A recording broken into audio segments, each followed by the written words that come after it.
Good morning, afternoon, and evening. Welcome back to the Liberal Artist Podcast. I'm your host, Bodio, and with me I have Kaylie Horowitz. Hello. And Andy Gibby Gibson. Gibby! That is who you are. That is what your cup says. Yeah, do we acknowledge this is not a visual medium bit for the day? Do we acknowledge the elephant in the room as there's an elephant on the vessel that Gibby has that came from a state fair? Look, I'm not even trying to show off with that. It's just that I'm trying to be on theme for this episode by repeating my name and still having it be a clearly communicated message. True. Well, you can't not talk about the cup at this point. Sure. If we got to talk about the cup, let's talk about the cup. It's We have to Gibby's talk about the cup. Yeah. Hey, state fair, carny food. There's a chain called Gibby's, and frankly, I think that's wonderful. Can we have more context, please? What could you possibly need more? Gibby is sipping from a cup with his nickname on it. Yeah. It has a very cute elephant and a very angry parrot. The parrot reminds me of Andrew Jackson's parrot, which knew how to swear. I think it's the similar vibes to that. And apparently this parrot swore so much at his funeral it had to be removed, which Good for him. I think is the only good thing about Andrew Jackson, now Yeah. that I think about it. For a second, I thought this was going to have to do with the Auburn War Eagle because I recently had to explain that mythology to a coworker. That lie? Yeah.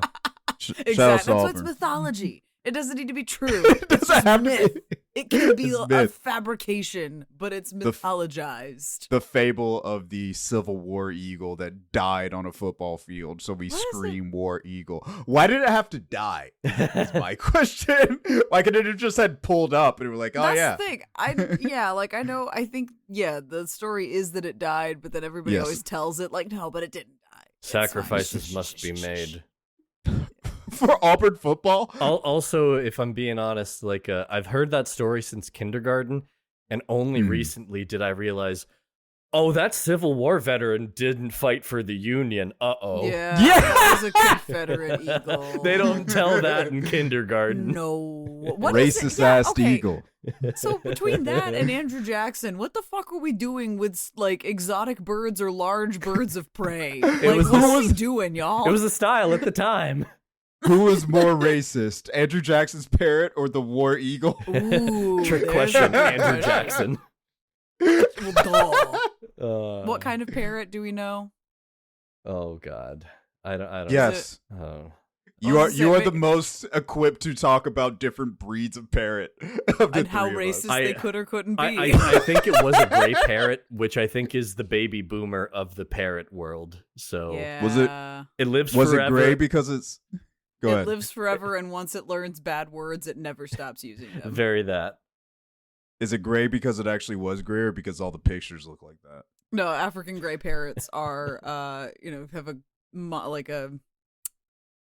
gradient of gray feathers, Yeah. red in a few specific places. And their African Uncle Ruckus. Oh my God. Oh no! We've gone unhinged in record time. It's been a we gotta weird week in the Speed it world. up around here. Yeah. That's the way the world works, right? Fascism. It's about efficiency. We gotta get disoriented faster. God. I never knew one little cup could cause so much trouble. I also just feel very loony because I need to Yes. rant about something that happened to me at work the other day. Sure. Go for it. Purely because I'm kind of just baffled. Other than the only explanation is people just want to be mad about things. Good start. Yes. And I can't fix that for them. You've got to do that soul searching and self-therapy work yourself. Tell the story. But no, long story short is that this entire past No, tell week- the long version. Okay, well. Take So up all it 60 started minutes. when we had to figure out what shows that we're doing in our next season. No. Again, I work in a theater, and so Yes. we've just been in crunch mode. Getting a show open on top of announcing our next season and making a big dual event of it. Yeet. So for the show opening, I have things that I need to do that are like front of house. Like, do we have these things for programs? Do we have materials printed for front of house? Do we have, group sales for the preview date all taken care of? Do we have, the show to show, like, I'm used to doing these things, and then the special season announcement stuff? Do we have the website ready to launch? Do we have all these things ready to go? Can we start selling subscription? Like, double my workload basically in the same amount of time.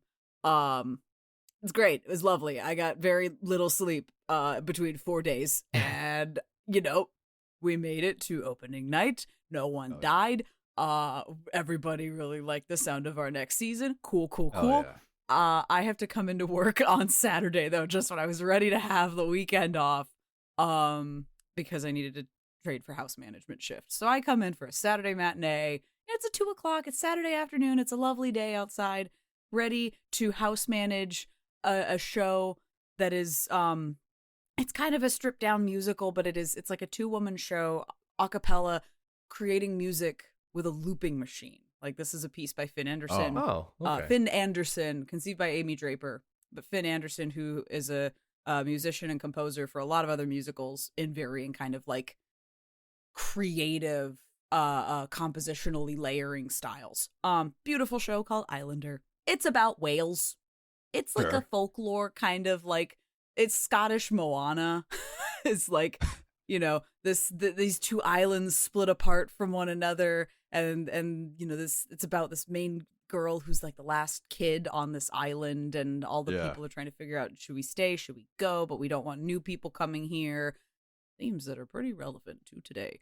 Instead of the birds being racist, the whales are racist. Well, that's it. She meets a girl on the beach, and this girl is from the mythic island that's following the whales, and they don't realize it. And it's like, wow, we're not so different after all. What if we could, work together? It's very sweet. It's very wholesome. It's family friendly. Mm-hmm. And so Saturday matinee, we have, mix of old people and families and whatever people, like, it's customer service. It's hectic. It's fast paced, and you never know what somebody wants, and you're getting weird questions thrown at you. You're like, oh, well, sure. Yeah, whatever. It's busy chaos. But then I'm hearing like little complainy, whining, whatever's here and there. That's fine. That's normal. It's a 90-minute show. Not even. It's one act. We get in, show happens, show ends, y'all go home. There's no intermission. There's no nothing. And it's very lovely. It's very wholesome. The style, the way it's done, is very technically challenging. So there's an excitement for people watching going, how are you doing that? It's also a fun little storytelling sort of piece that is just engaging on its own. Yeah. So we have kids in the audience. Like, it's a just lovely time once everybody's in the theater and sat. We had some people coming in late that were really stressed and kind of panicked and was like, oh, wait, attention, whatever. It's fine. The show starts. We get over it. We're good. Sure. Show ends. Everybody's leaving. I'm getting, people who their walkers and assistive devices back. I'm going to talk to my ushers, just make sure everything's good. Did y'all have anything weird happen inside? Check with my front of house staff. Anything weird happen I should know about? And this person, I come back. It's like 10 minutes after the show's over. This person has stayed. Lobby's cleared out, has stayed to ask me, is there somewhere that I can leave a comment, leave some feedback for? I'm like, yeah, we should have a contact form open on our main website page. We're always happy to have patrons leave feedback for us. They, with their full chest, they're like, that was the biggest piece of crap I have ever seen. Damn, not Scottish Moana. Coming here for 20 years, whatever. And I'm like, cool. It was one of those moments where I was just like, I'm so sorry you feel that way. Like, some people are also complaining 90 minutes is so short. Why should I even bother coming to that? Or you should post that on your website that it's going to be that short, because then I know when to make my dinner reservations. My brother in Christ, that information is on our website. The day we announce the shows, those are on the website.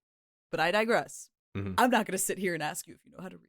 That's a separate conversation. But it was like this one that was just like that, like to sit here and call the whimsical whale musical the biggest piece of crap. Did they say why?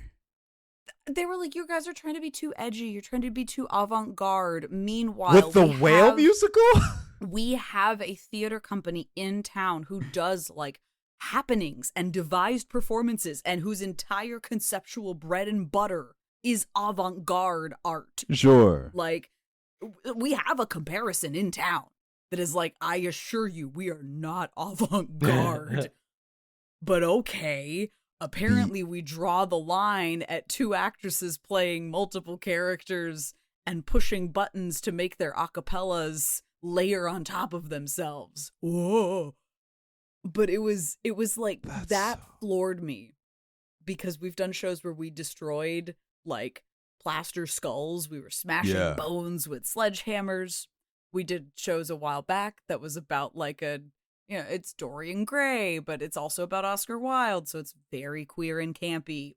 Yeah. We did a show about sisters in 80s Ireland, where there's basically a metaphorical father figure crocodile Jesus that emerges that they have to fight off with a chainsaw. Why not? Yeah, the one with the chips. I remember that one. Yeah. And this is, so I was like, you know what, I'm braced for other shows where it's like, hey, we could have the complaints and backlash again.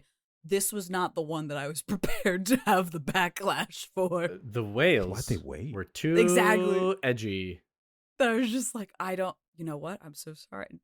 It was the way that she like turned and walked away to go get her coat that was like, you're being too nice about this. I'm like, what do you want me to do then? I think she wants to like match her energy with somebody. Like, you want to pick a fight right now, and I've been in customer service for too long to know why would I waste my time? Sorry. It just like the idea of waiting until everybody's gone. It's like, can I tell you this? You to your face. You who directed and chose and made this decision. Where's the white kid meme? The pointing, the who, me? Yeah. You chose this? No. I mean, I'm not. What do you want me to say to you? I'm not going to say that I haven't felt similarly, but like you keep that shit to yourself.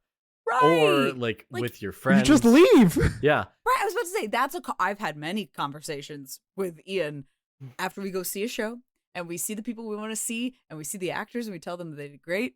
Naturally. And we leave the Get theater. in the car. And we get in our car and we drive 2 minutes away. Yep. And then we start yapping.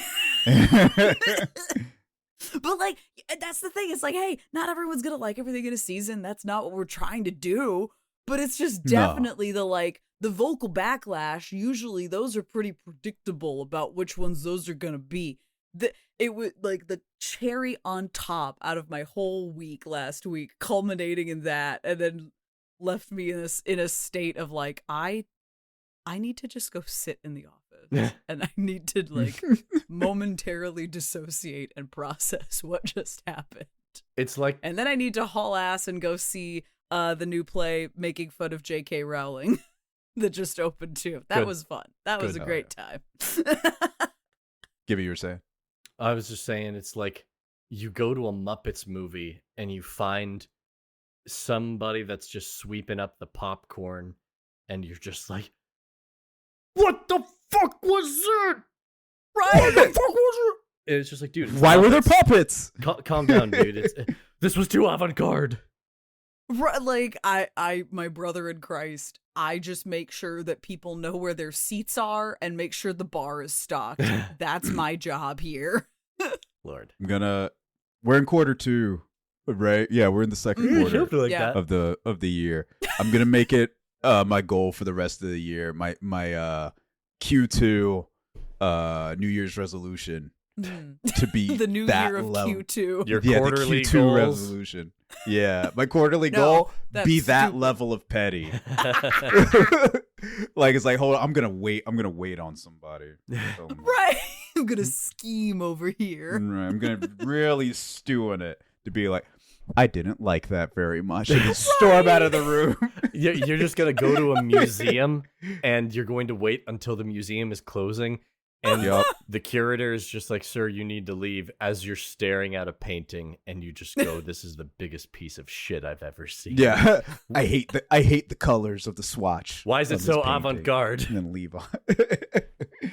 Like, you know what? I think of the time we went a squad trip to St. Augustine, and we went to a museum not too far away, and we saw the giant fly circle. And I don't know, I don't think we were fans of the fly, like, aesthetically, conceptually. I don't remember if we were fans of it. But I was like, the table that was made out of like 10 million dead flies or whatever it was, right? Yeah. I forgot. We were all sort of just like, ooh. But like, I can respect it. I'm like, that's insane. I don't think I like this. But you did do that. You did put all those little fly bodies together. So here's the plan. I'm going to go back to that museum, be like, find a security officer, be like, excuse me, sir, I was here 7 years ago. That was the worst piece of art I've ever seen, and storm out. Get right on the plane back to LA. Where's your complaint card, sir? You need to leave. I did what I came to do, and now I'm gone. Fade out of existence. Become flies. Whoa. And then you become the Dissolve table. into That's bugs. crazy. Whoa. Ah, yeah, Ew, the table. Long story short, people are freaking weird, and just when you think you know what to expect, you never know what. Never let them know your next move, I guess. That's the lesson. No, That's man. the lesson. So our direct next move. Mhm. I have been spent the last. I believe it was the last episode. I said I was in a Pocopia pit. Mm-hmm. Yep. Right. This episode, we're in our dungeon. We're scheming. What kind of a review are we gonna do? Mhm. I have spent the last week and a half or so consuming nothing but Pokemon Champions, the game that just came out, videos, theory crafting. Gotta watch them all. It's a problem. I have an issue. At least you're willing to admit it. That's the first step. Yeah, sure. But Honestly, I'm just happy you're not binging Warcraft lore anymore. anymore? Oh, fuck. Yeah, who said you're done? uh, Bo is a man of much emotional and interest complexities, yeah, Gibby. extreme That's just depth. not the focus today. I contain Am I watching multitudes. Pokemon or watching multitudes? Pokemon or World of Warcraft? Which is it? No. So when we said, "Hey, what movie do we want to review?" I immediately said, "Wait, I have something." It's Pokemon the first movie. I wanna be the very best, like no one ever was. To catch them is my real test. To train them is my cause. I will travel. I know that Pokemon was and is a success. Titling your movie the first movie. Call your shots. Yeah, man. I don't know whether to call that like bold or presumptuous. That is big.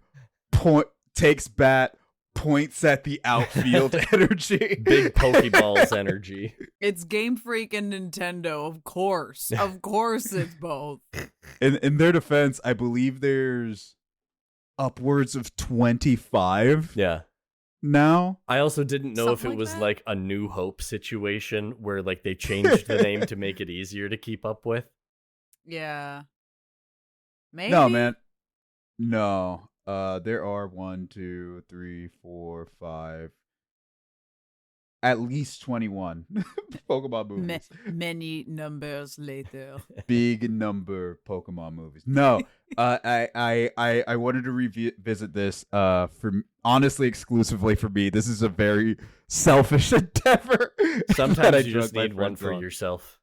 Yeah, Yeah. man, shit's crazy. That said, right? That acknowledged, there is no world where I could view this movie objectively. I love this shit. Well, it's a good thing I can. Last time we talked about Prince of Egypt, Bo, prefaced it with I'm putting the nostalgia goggles on. This time, it's just Bo's corneas are the nostalgia. All the lenses. nostalgia. My eyes rose. It's over. It's over, lads. Is there even a point of like describing the plot of the Pokemon movie? You want to try? Kind of, yeah. Yeah. Give it a go, Gibby. Okay. Because there's context and stuff to be had. Sure. Well, Giovanni does a war crime. And that's it. That's the plot.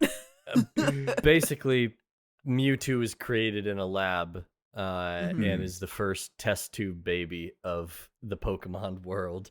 Very And- unethically, might I also add. Is there a correction to the lore? I'm No, actively pushing up my classes, but keep talking. Ooh. Anyways, Giovanni is like, "Hey, buddy, I'm the leader of Team Rocket. You want to be partners?" And Mewtwo's like, "Fuck it, we ball."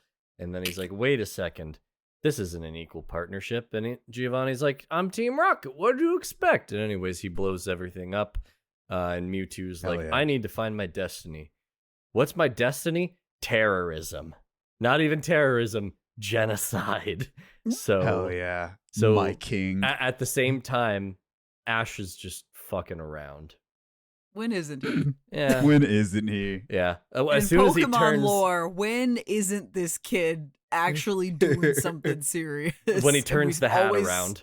Let's say we True. always start Yeah. with him just fucking around somewhere. And goes he's into just go like, mode. "I'm gonna be a Pokemon master." This is why it took him 30 years to be a Pokemon master. You didn't lock in anyway.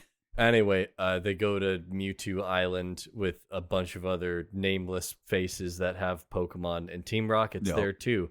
And Mewtwo's Yeah. like, "Hey, by the way, genocide. And by the way, let's have a Pokemon battle so I can dunk on you."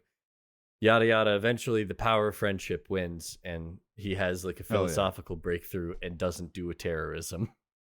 Hell yeah. We'd love to see it. And then he wipes everybody's memory, so it didn't matter. Yep. I love this movie. Jesus. You want to break down what you love about this movie? It's 125% nostalgia goggles. No Okay. lie. I am somebody who is unhealthily into Pokemon in a sense that I'm the type I indulge in competitive Pokemon, right? Mhm. Earlier I said I recall have we a- fucked around at the library with competitive Pokemon when we were on we the did. clock. That's one of the reasons why me and Gibby are friends. Shout out to Pokemon Showdown. I stated earlier that I had a push up the glasses moment. Yeah. I actively know the lore around this movie, the sub lore to that lore, and then the lore around that sub lore. I know the philosophical Because of that. implications of Pikachu's vacation, I'll have you know. I don't know about philosophical. There's some stuff to say there. Anyway, it's Anyway. hard to. I am just old enough to remember Pokemon coming to America. Yeah. Right. Yeah. Like I believe this movie came out in stateside in '99, so Yep. I was 6. Yeah. Right. Just before the new millennium. Just before the new millennium, Pokemon 2000. When Bo Not stopped 2000, Y2K. Yeah, me and Lugia stopped Y2K. Hell yeah. No, it's hard to describe, and even for me, right? Because I was a 6-year-old when this movie came out. Yeah. Yeah. It's hard to describe what kind of a cultural movement Mm-hmm. Pokemon was, because Pokemon has had resurgences, right? Sure. Yeah. Like whenever like a new generation comes out, there's a resurgence. Pokemon Go was Yeah. insane, Mm-hmm. but it's really hard to describe what it was like when it wasn't like, oh, Pokemon's coming back. It's like, no, this is what it is. It is brand new It's happening. and nobody, right? Like when you're watching the movie, they have a new mix of the theme song you've heard a dozen times over the last year. The bad guy, the faceless nobody who just pulls up and like, let's have a battle, throws out a Pokemon and you don't know what it is because the concept of a second generation hasn't even been revealed yet. Right. And this dude has a Dyson Don fan. fucking vacuum. Yeah. Roll and is rolling around and hitting motherfuckers. Like, what even is that? You know? I did notice. monstrosity is this? I did Right. notice that on the poster for the movie, that like it has the mystery outlines for like who's that Pokemon, and it's like nobody knows. They've never seen this before. We've literally never seen it. And by that there were so many. So on top of this, there was a little like Pixar style short from this called Pikachu's Vacation. Yeah, which we mentioned. Snubbull had never been. Snubbull's, who's heavily featured in that short, had never been seen before. Meryl, we still thought was Pika Blue because some leaks had come out, and we heard about Beta Meryl before it got its new design. Yeah. Again, we had no idea what a Dawn fan was. Mew was. There's a qualification of a Pokemon called mythical Pokemon where they're like really hard to get, and the idea is that people aren't supposed to know if they exist or not. Yeah. And this is the 90s, man. I was AOL say, is before the thing. concept of like legendary Pokemon, but it was the basis of the idea of like, hey, we're not quite at defining like Arceus and God Pokemon. Yeah. At that point, but the only there's that legendary idea Pokemon of like the supernatural, like a unicorn, like a creature that you're a cryptid. You don't know if it actually exists, but there's myth. Yeah, at that point, the legendary Pokemon were the birds and Mewtwo. And it's like, if it's not on the card, it doesn't exist. By the way, here's number 151. The fuck do you mean there's 151? 151? You know what I mean? Exactly. That's impossible. I can't count that high. It's really hard to describe the excitement you have as a kindergartner. Yeah. When all of this is happening. I mean, not only that, same time. You are probably at the movies like doped up on candy and popcorn and everything, and like what a time! Your first full like adult-sized Coke with pure sugar. And brother, they gave out free Pokemon cards with movie tickets with this shit. Jesus Christ, they were trying to explode kids. Yeah, it was insane. So that's definitely still there. This was also one of the first VHS tapes I ever owned. Like there's like this is Bo's, this is Bodio's. Oh, that tape wore out. For years, brother. I'm sure it's still at my mom's house. Find that thing. See how much it's worth these days. As used as mine, not much. Fair enough. But there is stuff to speak on outside of me nostalgia gasming over it. The plot is extremely basic, right? But this is kind of I kind of want to get y'all's insights before I keep going on my tirade. I feel like I've been monologuing. It's your time, baby. It's your movie. Okay, you cool. sly dog. We got your monologue. Yeah, we should do that movie too. At some point, yes. At some point, but I think the biggest and most interesting takeaway from this is the conversation in that translation is art, not science. Yeah. So how familiar are the both of you with 4Kids? I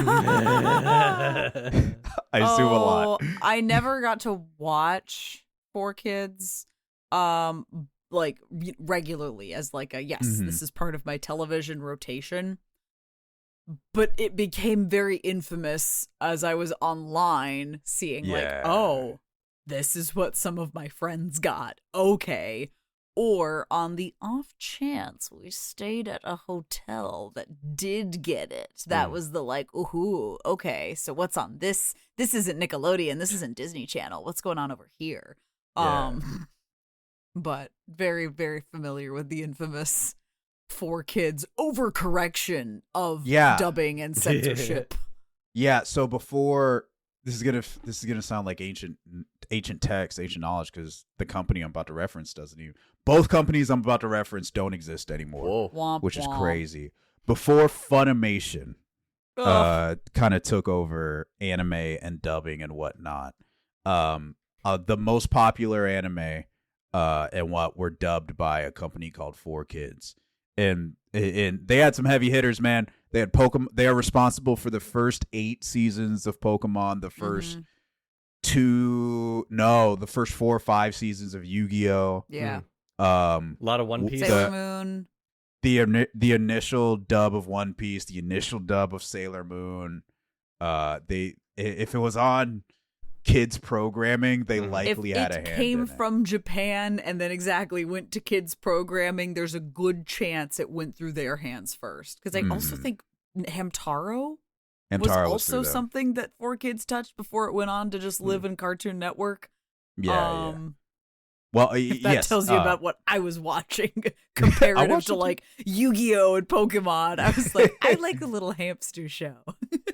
I had to sit through Hamtaro because it came on an hour before Dragon Ball. Anyway,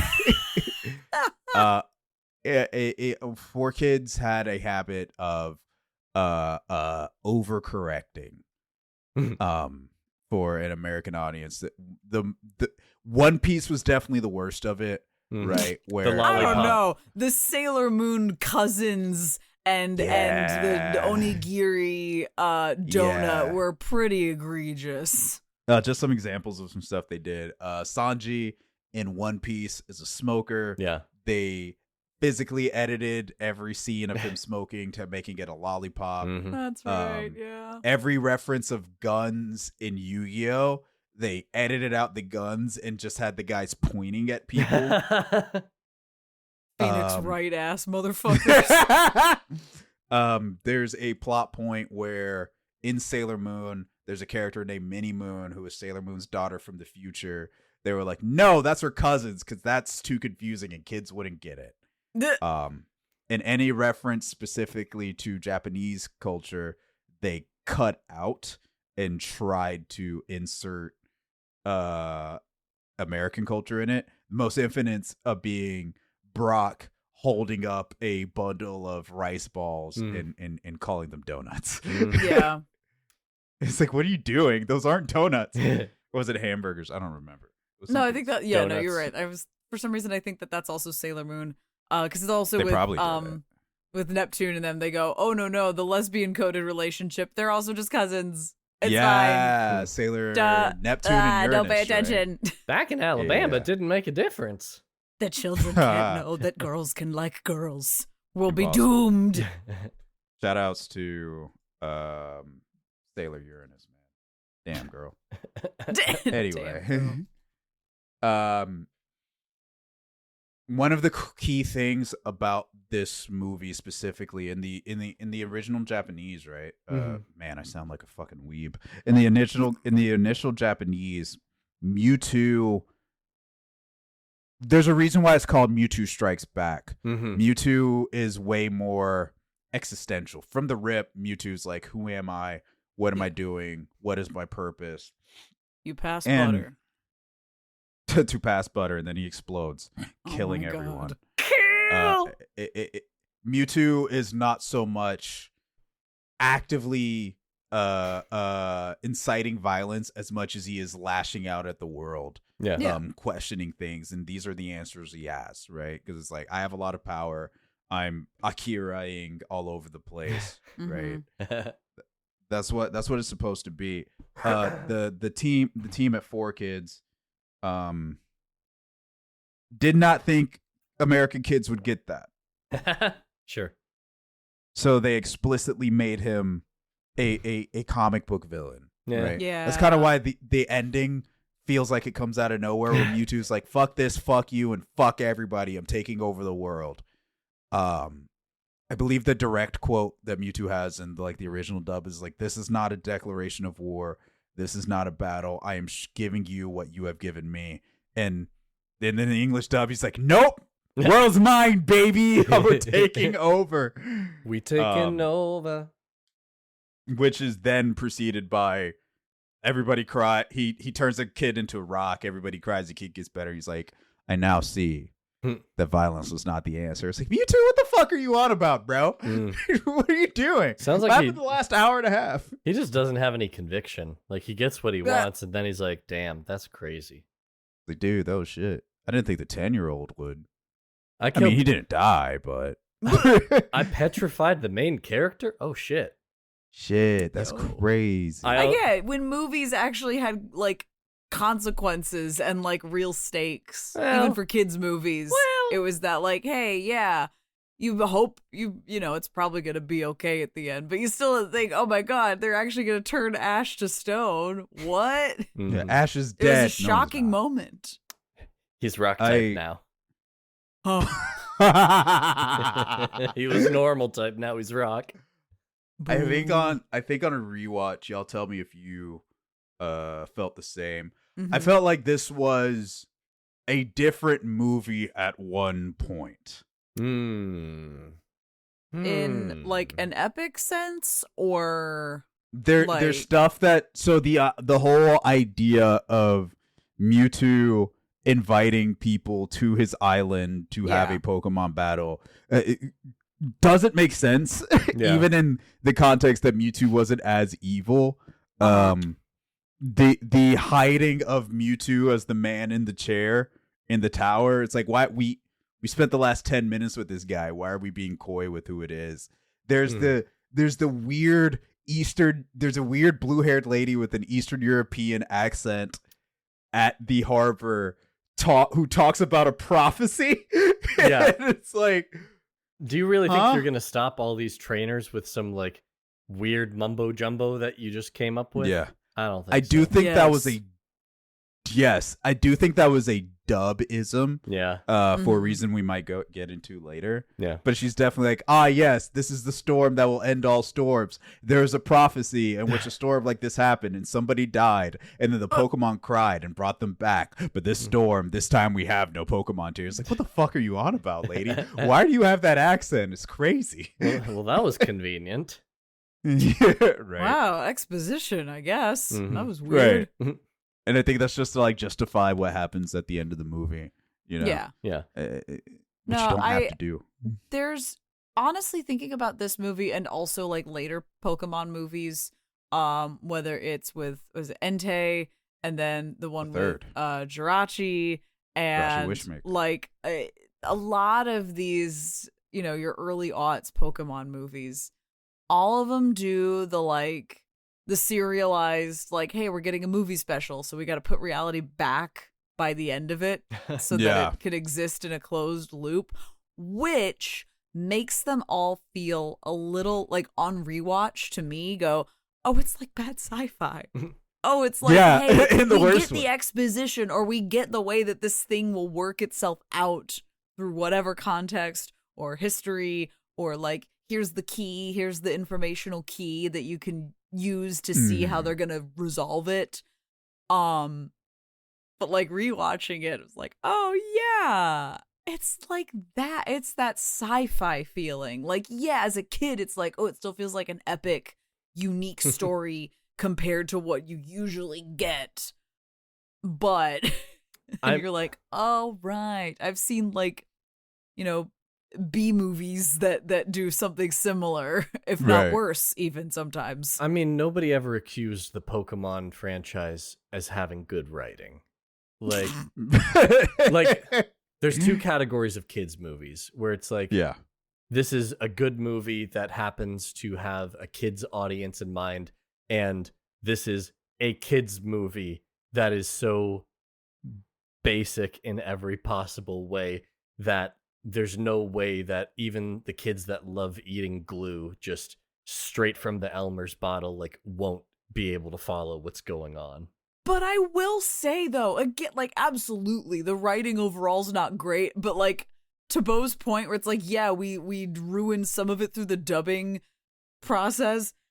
How the fuck are they spitting bars like, I see now that the circumstances of one's birth are irrelevant. It's what you do with the gift of life that determines who you are. Like, Play where the fuck did that come from? Bro. Out of this movie. I knew a kid so good. I knew a kid who made that his senior quote in our yearbook. It's so good. That goes hard. And he attributed it to Mewtwo, and they actually put that in there. Good. Yeah. If I were editor, I would not have taken that out. Are you kidding me? That would have been sacrilege to mess with that. But like spitting bars in that movie with exactly the rest of whatever the hell it is, like we're just throwing in this script to see if it works enough to get us to the point where we could do the Pokemon fights.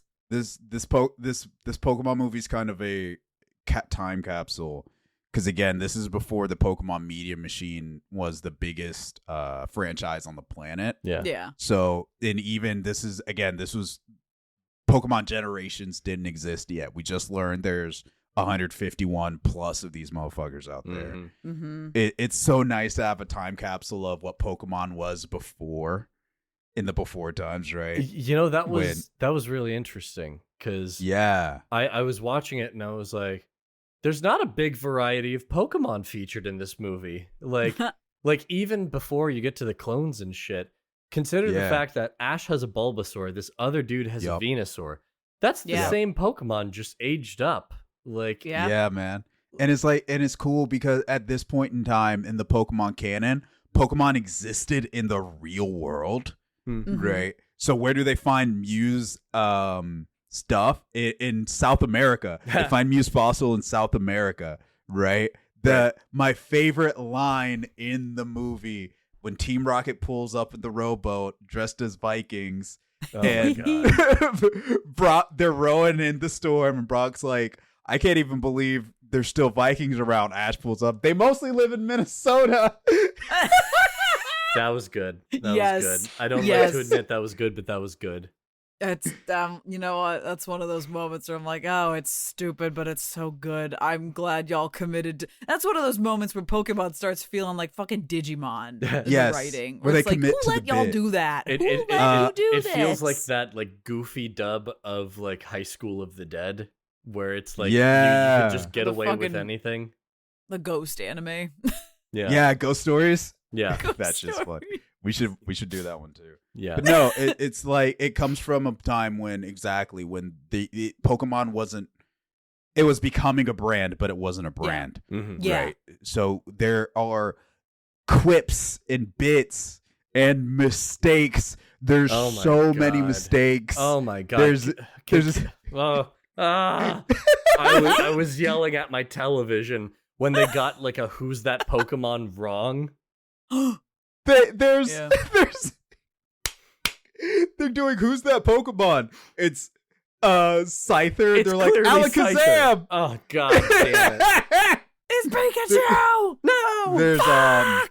the guy, the bird guy, the cool trainer, Mhm. has his Pidgeot. He's like, Mhm. I'll fly here. I flew here on my Pidgeotto, and it's like that's not the right That's one. not guy. what that Pokemon is. The fuck you mean? You know, the thing that I think bothered me the most was so many Pokemon say their names. Like a couple of Pokemon that are like bigger and harder to control, like Charizard or Gyarados, like They just roar. They just roar. That's fine.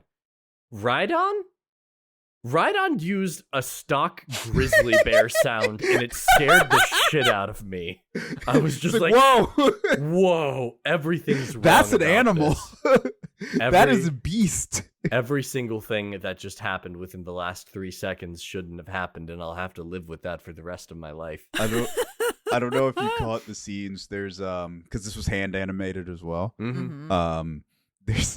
There's a quick scene where Gyarados is doing something. They got the lips and wrong. Gyarados is, and the lips were blue. Yeah. There's a back. Oh, I don't want to say back shot. Ugh. Oh, nope. There's rephrase. a back. There's a picture of Nidoqueen's back, right, where Nidoqueen is watching Gyarados get rocked, and Nidoqueen's purple. And it's like, no, the guy one is purple. This one's supposed to be blue. I think the thing that bothers me, and that has always bothered me with animated Pokemon that they refuse to change, is this Pikachu can hit ground types using electricity, and that infuriates me to no end. Pikachu beats the golem and 2 other dudes in the beginning with a thunderbolt. And it's like that. You can't do that, Pikachu. That's not effective. No It's a can ground do, type. Pikachu. Pokemon breaking its own rules. I mean, they do cry a guy out of being petrified. They Yeah. gave at least Later in some the bullshit movie. exposition for it. Yeah, exactly. I care In the about the dub. typing. I care about the I get- typing very much. Yeah, it's like no worse, no better than something in fucking Fifth Element, you know? Yeah. Like, But it- well, all right, I guess that's how we solve it. Maybe if anyone's actually paying attention. It's fun because it's I feel as though, again, with nostalgia goggles on blast. Mhm. It represents a time when the rules weren't set in stone. Yeah. We weren't trying to impress anybody. It's just we got a lot of money and some time to fucking do shit with it, brother. I want to get Let's a get little deeper in the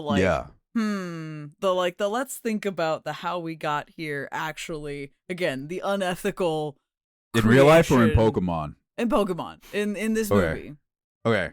the genesis of Mewtwo is a lab experiment, and not even for the Pokemon itself. It is I'm gonna clone my daughter. And we're gonna so you do figure know it about out. Mr. Fuji? Yes. Okay. Yeah, it's this shit. Like we're again, why I call this weird sci-fi on rewatch, because it's not just about like Jurassic Park. It's not just we're gonna bring the dinosaurs back. We're not gonna just make the Pokemon come back. I'm gonna do this in the pursuit of human resurrection. Yeah. Okay. Like- So Gibby is looking at us like crazy. Mhm. All right. How deep in the lore do we want to get? That's your call, because I Like, do we want to go to the floor, or do we just want to stay with this movie? well, I had a comparison that I wanted to make with this movie. Go and for I'd it. love to know your thoughts, but I don't know if we want to get to what you want to add on to Mr. Fuji first. Let's. Okay. I don't like I'm where gonna this try is to- going. I'm gonna try to do the not ADHD version of it. Mhm. Okay. Best attempt. Um, Speedrun. Best attempt, speed run. Ready. So, Gibby, you played the red, blue, yellow games, right? We've been there. We've done that. Mhm. Okay. Do you remember Lavender Town? Uh-oh. Do, do, do, Not a good start. Not a good start. Do you remember? Stop. The ghost or the graveyard? Yes to both. Mm. So you The whole remember the guy who does the exposition. You know, he pulls up and he's like, "Oh, hey, that was Cubone's mom, that Marowak, and you did a good job." Yeah. He takes you back after you beat up Team Rocket in the graveyard. You pull back. Yeah, I'm also revealing this to Kaylie. I can see she just put two and two together. You pull up and he's like, "Hey, good job in beating up Team Rocket. Come back to my house for like tea and cookies. Here's a Cubone, super rare Pokemon. Now you have one, right? Remember that guy? Yeah. That is Mr. Fuji. Hmm. There's a reason. Yes, there is a reason why Mr. Fuji lives in Lavender Town. Okay, Oh, that's boy. level. That's level 1. Level The 2. iceberg is deep. It gets mad deep, bro. And I was thinking about this as I was thinking about what we're going to talk about in the episode, and I was like, man, I'm going to have to explain this, aren't I? So You're doing great. Level- Next level. level 2 is Mr. Fuji, when you meet him in the video game, is a retired scientist. He worked as a scientist for Team Rocket with Blaine, the fire type gym leader on Cinnabar Island.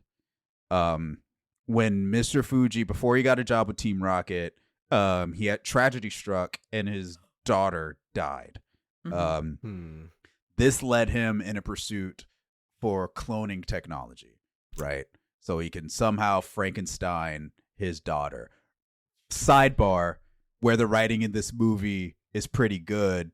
At one point, Team Rocket jokes around and calls Mewtwo Pokenstein, which I now as a 33-year-old finally How put can together. we and I make was like, every episode on this godforsaken Frankenstein. podcast about Frankenstein?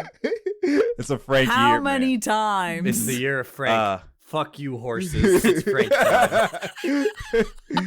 But Fire Frank. Dr. Fuji wants to Frankenstein his kid. The mob finds out about it, and they say, "Hey, we have a private lab on this island. We'll fund you. However, I want you to clone a Pokemon for me." He says, "Bet."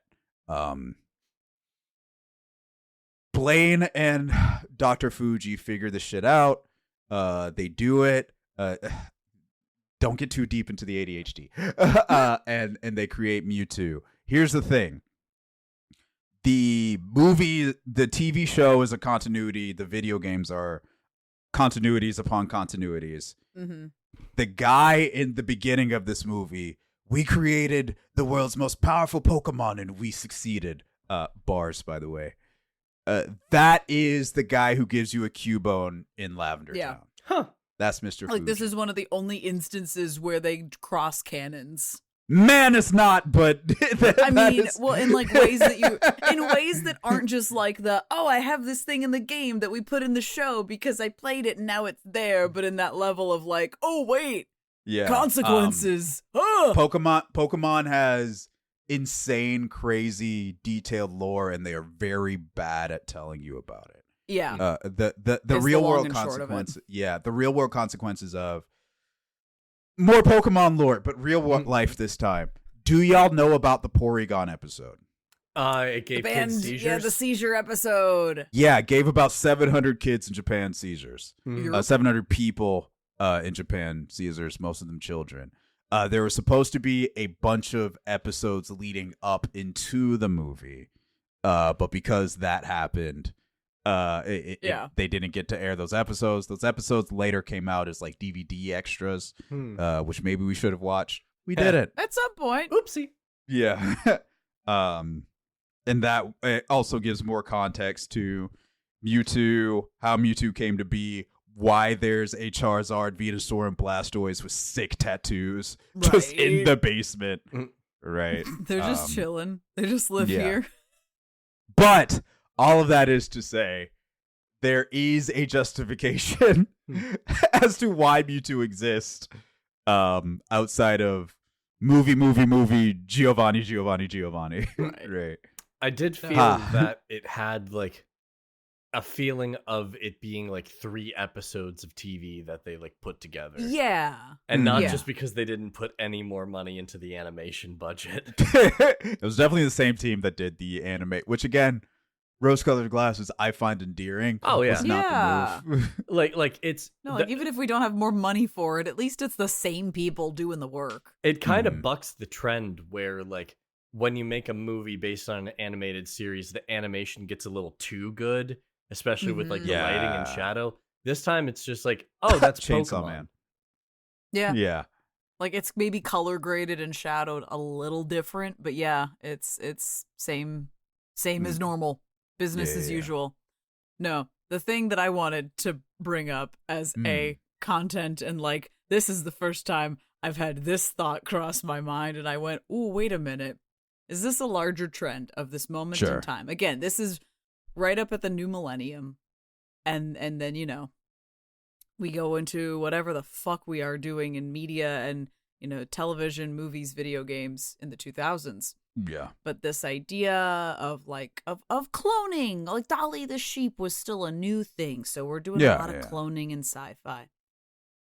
The idea of living forever. How do we find that immortality? How do we chase these things? How do we perform unethical works of science and then wreak havoc on the natural world?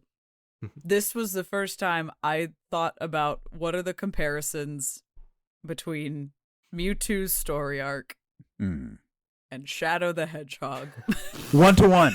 No, deadass. 1-to-1. Yeah. Because you have to remember. Did Sega just lift that No, plot they didn't. line They didn't from just fucking lift Mewtwo. Pokemon? But there's definitely influence, right? And you have to remember Pokemon. So Mewtwo, by creation, comes out in 1996, and at the time, in some cases, it still does. Pokemon wears its references on its sleeve. Yeah. Right. Like the Hitmonchan in English is named after Jackie Chan, and in Japanese is named after a famous Japanese kickboxer.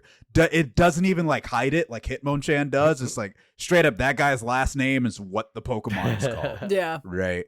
The idea of having fossil Pokemon comes 1-to-1 from Jurassic Park. Yes, there's a dome fossil and the helix fossil. You get Aerodactyl from the old amber. What? Where did they get the dinosaur DNA? From a mosquito cast in amber. Pokemon DNA. Dino DNA. But that's a Yu-Gi-Oh reference. Shout out 4Kids. We're shouting them all over the place.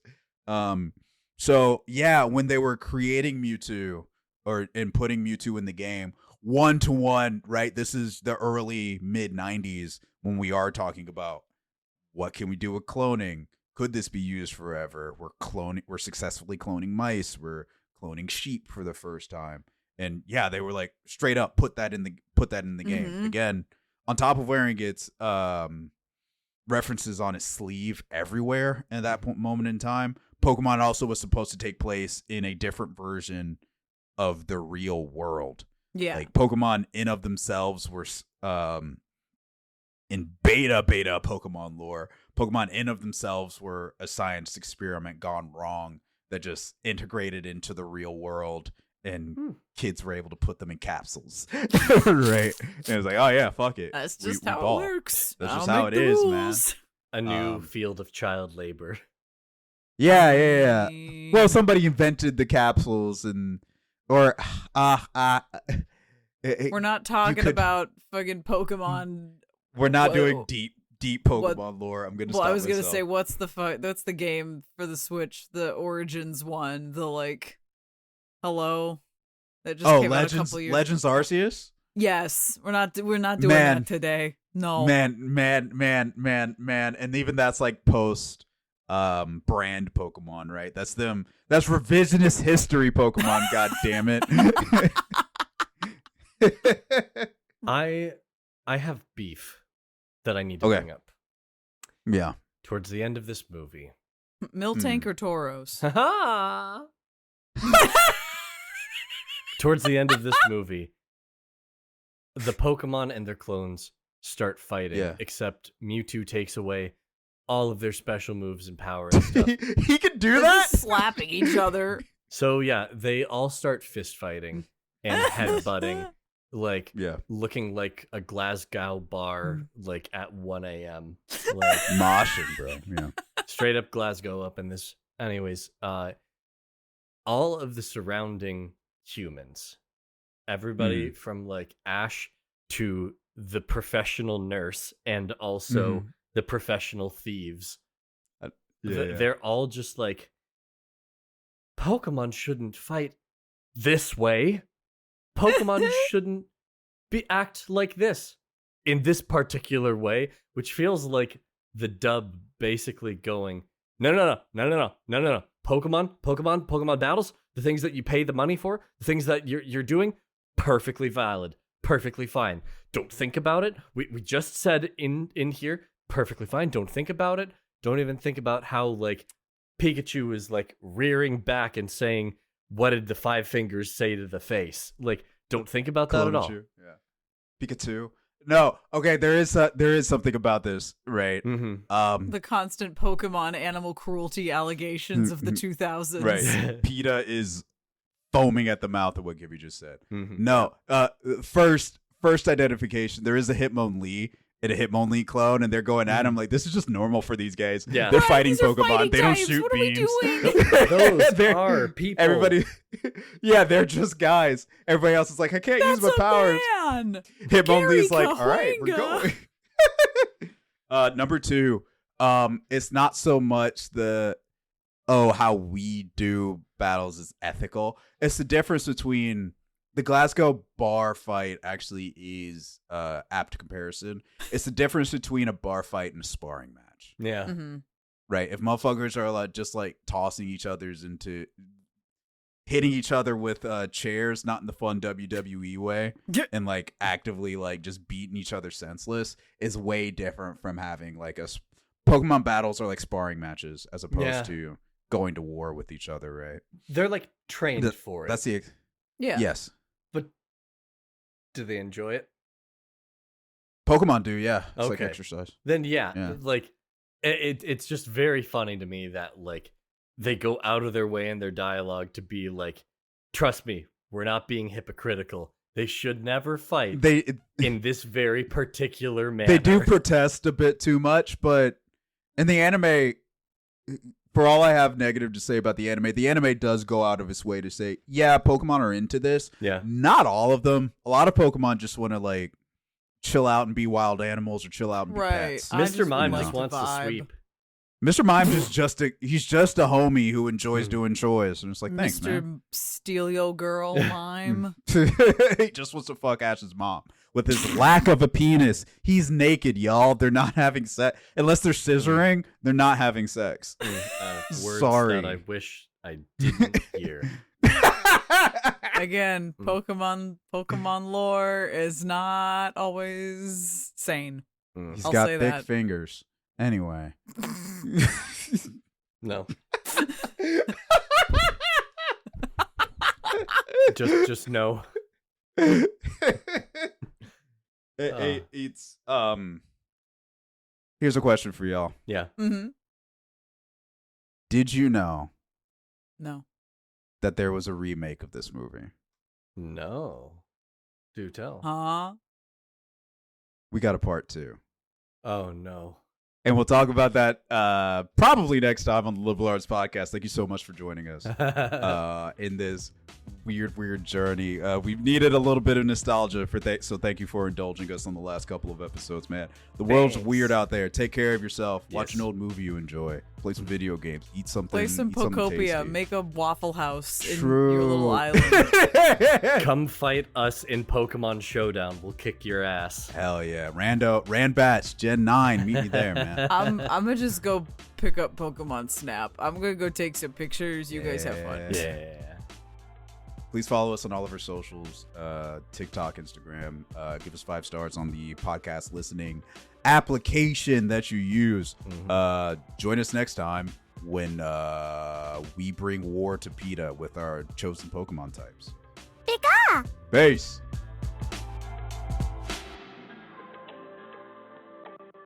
The Liberal Artists Podcast premieres every other Thursday on your favorite podcasting platform. The show is hosted by Bodio, Kaylie Horowitz, and Andy Gibson.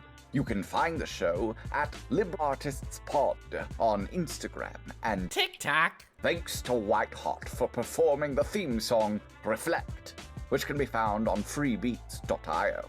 Now, I'm off to go exploring, and maybe, just maybe, I'll find a sheep that I can call my own. Good day.